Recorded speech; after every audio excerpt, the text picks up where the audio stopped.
사랑하는 성도 여러분, 하나님의 평강이 여러분과 함께 하시기를 빕니다.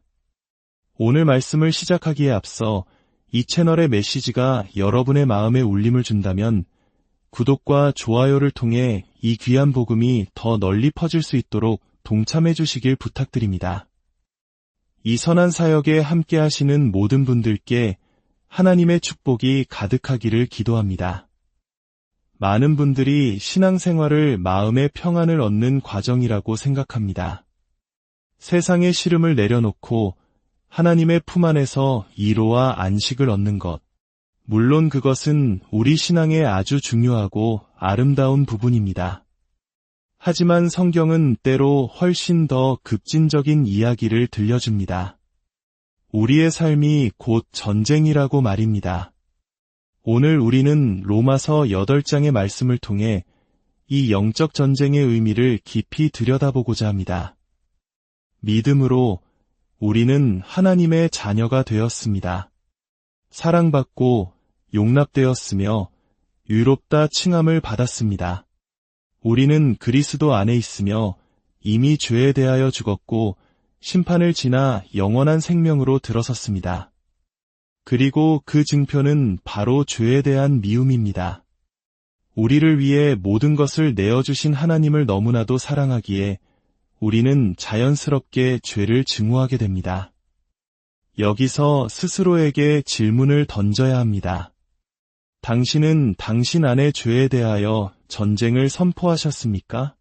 아니면 모든 것이 괜찮다고 여기는 평화 시기의 안일함 속에서 그저 표류하고 있습니까? 로마서 8장 12절과 13절은 우리에게 이렇게 경고합니다. 그러므로 형제들아 우리가 빚진 자로 돼 육신에게 져서 육신대로 살 것이 아니니라. 너희가 육신대로 살면 반드시 죽을 것이로되 영으로서 몸의 행실을 죽이면 살리리니 여기서 육신이란 무엇일까요? 그것은 하나님을 거역하는 우리의 옛 본성, 이기적인 자아를 의미합니다. 이 육신은 우리를 위해 단 한 번도 선한 일을 한 적이 없습니다. 우리는 이 육신에게 그 어떤 빚도 지지 않았습니다. 우리가 육신에게 갚아야 할 유일한 빚이 있다면 그것은 바로 전쟁, 적대감, 그리고 죽음뿐입니다. 반대로 우리는 성령님께 모든 것을 빚졌습니다. 11절 말씀처럼 언젠가 이 죽을 몸이 다시 살아날 부활의 소망을 성령님께 빚졌습니다. 그리고 13절 말씀처럼 그 부활의 날까지 믿음을 지키며 인내할 수 있는 모든 힘과 에너지 또한 성령님께 빚지고 있습니다. 우리가 구원의 여정을 완주하고 마침내 부활의 영광에 이른다면 그것은 전적으로 육신이 아닌 성령의 능력 덕분입니다.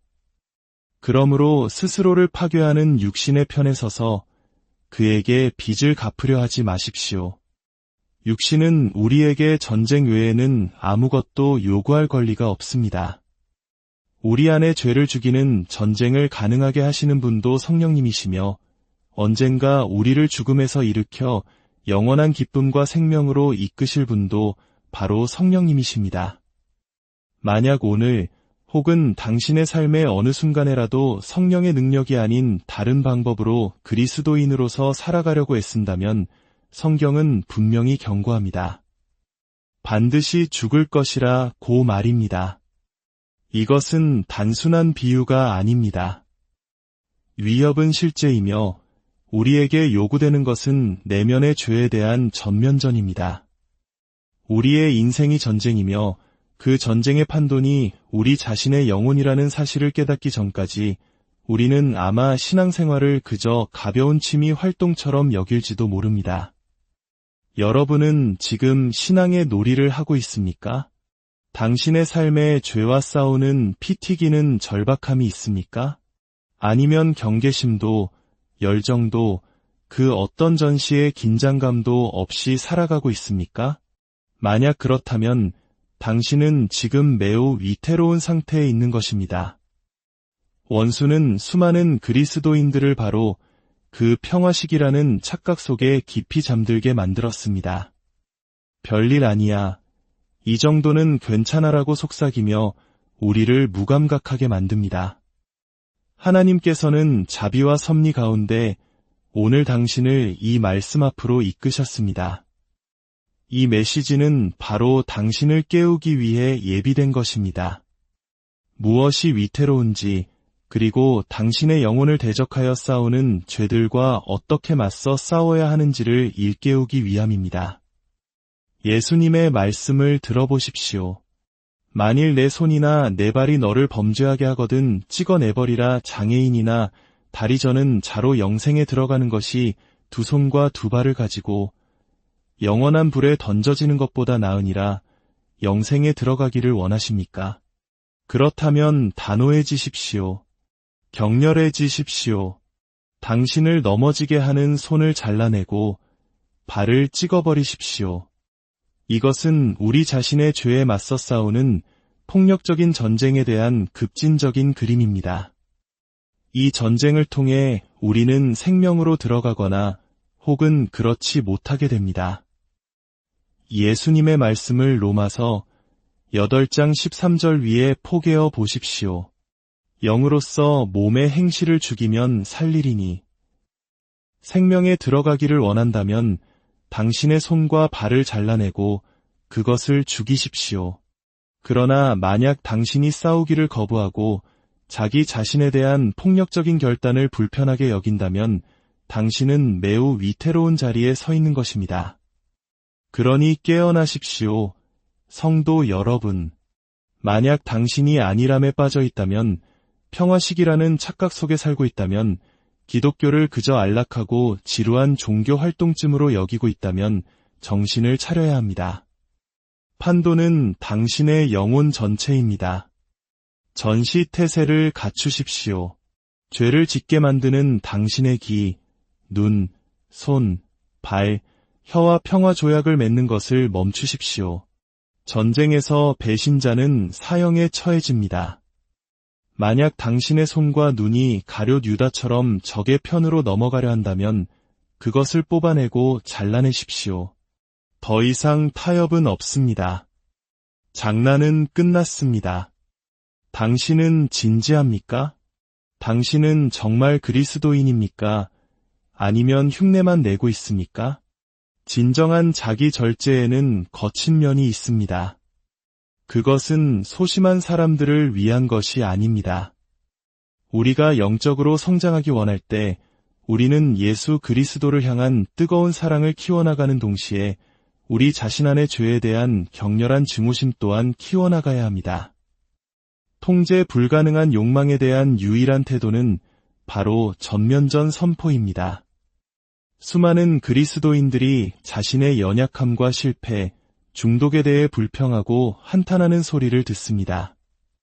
하지만 그들에게서 전쟁을 찾아보기는 어렵습니다. 그들은 그저 나는 왜 이럴까? 라고 신세 한탄만 할 뿐입니다. 전쟁을 선포하십시오. 어떻게 싸워야 할지 모르겠다면 하나님의 말씀이라는 작전 매뉴얼을 펴십시오. 실패에 대해 불평만 하지 말고 전쟁을 시작하십시오. 전쟁은 우리의 감각을 날카롭게 만듭니다. 나뭇가지 부러지는 소리, 나뭇잎 스치는 소리에도 즉시 공격태세를 갖추게 합니다. 며칠 밤을 새우더라도 전쟁은 우리를 깨어있게 합니다. 진정한 기독교인의 삶에는 이처럼 거칠고 폭력적인 면이 있습니다. 하지만 우리는 여기서 매우 신중하게 질문해야 합니다. 그 폭력은 누구를, 무엇을 향한 것입니까? 그것은 다른 사람들을 향한 것이 아닙니다. 다른 종교인이나 무신론자나 명목상의 그리스도인들을 향한 것이 아닙니다. 아내나 남편, 자녀나 직장 상사를 향한 것도 아닙니다. 그 폭력은 바로 다른 사람에게 폭력적으로 대하고 싶어하는 우리 영혼의 모든 충동을 향한 것입니다.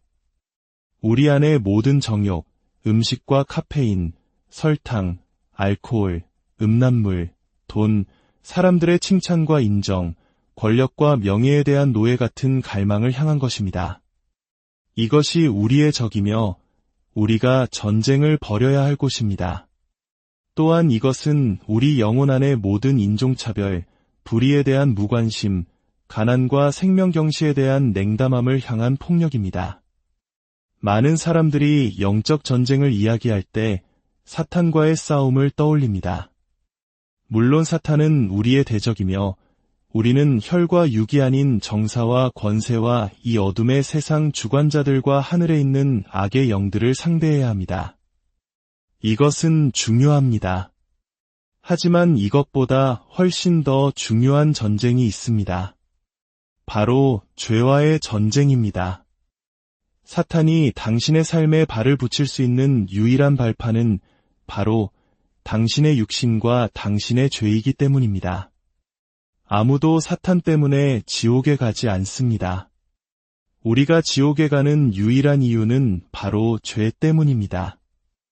그러므로 사탄의 전략을 파악하는 것보다 훨씬 더 중요한 것은 내 안의 죄와 싸우는 것입니다. 나의 가장 큰 원수는 사탄이 아닙니다. 나의 가장 큰 원수는 타락하고 육신적이며 반항적이고 이기적이며 탐욕스러운 나 자신입니다. 내가 지옥에 간다면 그 이유는 사탄이 아니라 바로 나 자신 때문일 것입니다. 그러므로 우리는 이 싸움을 배우는 일에 온 힘을 다해야 합니다. 기독교는 세상과 평화롭게 공존하며 안주하는 종교가 아닙니다. 로마서 8장 13절은 말합니다. 영으로서 몸의 행실을 죽이면 살리리니. 기독교 안에는 거친 면이 있습니다. 그리고 그 거침은 다른 누구도 아닌 바로 우리 자신을 향합니다. 정확히 말하면 다른 사람들을 향한 우리 자신의 못된 본성을 향한 것입니다. 만약 당신이 스스로를 다른 사람에게 상처 주는 사람, 비판적인 사람이라고 느낀다면 당신의 문제가 무엇인지 아십니까? 당신은 아직 진정으로 전쟁하는 법을 배우지 못한 것입니다. 당신의 폭력성을 향한 폭력, 당신의 못된 본성을 향한 거침, 당신의 비판적인 영을 향한 단호한 전쟁을 아직 시작하지 않은 것입니다. 그렇다면 우리가 죽여야 할 몸의 행실이란 구체적으로 무엇일까요? 로마서 6장은 그것을 이렇게 설명합니다.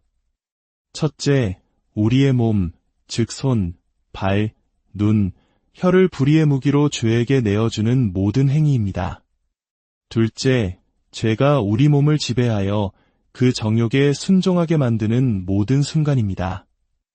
죄의 욕망이 고개를 들 때 우리는 그것을 알아차리고 즉시 죽여야 합니다.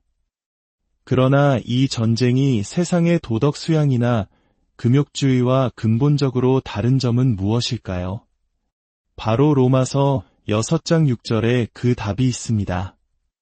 우리의 옛사람이 예수와 함께 십자가에 못 박힌 것은 죄의 몸이 죽어 다시는 우리가 죄에게 종 노릇하지 아니하려 함이니. 기독교적 전쟁의 핵심은 예수 그리스도와의 연합입니다. 우리의 옛 자아는 이미 그분과 함께 십자가에서 죽었습니다. 이것이 모든 것의 기초입니다. 우리는 율법적인 행위로 이 싸움을 시작하는 것이 아닙니다. 만약 그렇게 접근한다면 우리는 실패하고 멸망할 것입니다. 우리는 이렇게 시작합니다. 믿음으로 나는 이미 하나님의 것이다. 나는 사랑받고 용납되었으며 의롭다 하심을 받았다. 나는 그리스도 안에 있고 이미 죽었다. 나는 심판을 지나 영원한 생명에 이르렀다. 그리고 바로 이 놀라운 진리의 증거가 바로 죄에 대한 미움으로 나타나는 것입니다. 당신을 이처럼 사랑하신 그분을 너무나 사랑하기에 당신은 죄를 미워하고 그것과 싸우게 됩니다. 당신 안에 남아있는 죄의 잔재들이 당신의 진짜 정체성과 너무나도 이질적이고 모순되기에 당신은 그것의 전쟁을 선포하는 것입니다. 우리가 죽는 그날까지 인생은 전쟁입니다. 사도 바울이 죽음을 앞두고 고백했던 것처럼 말입니다. 나는 선한 싸움을 싸우고 나의 달려갈 길을 마치고 믿음을 지켰으니 사탄도 우리의 육신도 이 생에서는 결코 싸움을 멈추지 않을 것입니다. 그러나 기억하십시오. 우리는 이미 죽은 죄와 싸우는 것입니다. 우리는 예수 그리스도와 함께 죽음으로써 이미 죽임당한 죄를 죽이는 것입니다. 이것이 기독교의 역설이자 능력입니다. 우리는 승리하기 위해 싸우는 것이 아니라 이미 주어진 승리 위에서 싸우는 자들입니다. 사랑하는 성도 여러분, 오늘부터 여러분의 삶을 전쟁터로 선포하십시오. 더 이상 죄와 타협하지 마십시오. 안일함에서 깨어나십시오. 그리고 무엇보다 여러분 자신의 힘이 아닌 성령께서 주시는 능력으로 싸우십시오.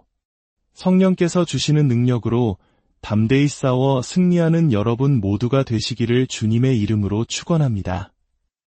여러분과 여러분의 가정 위에 하나님의 은혜와 평강이 늘 함께 하시기를 기도합니다.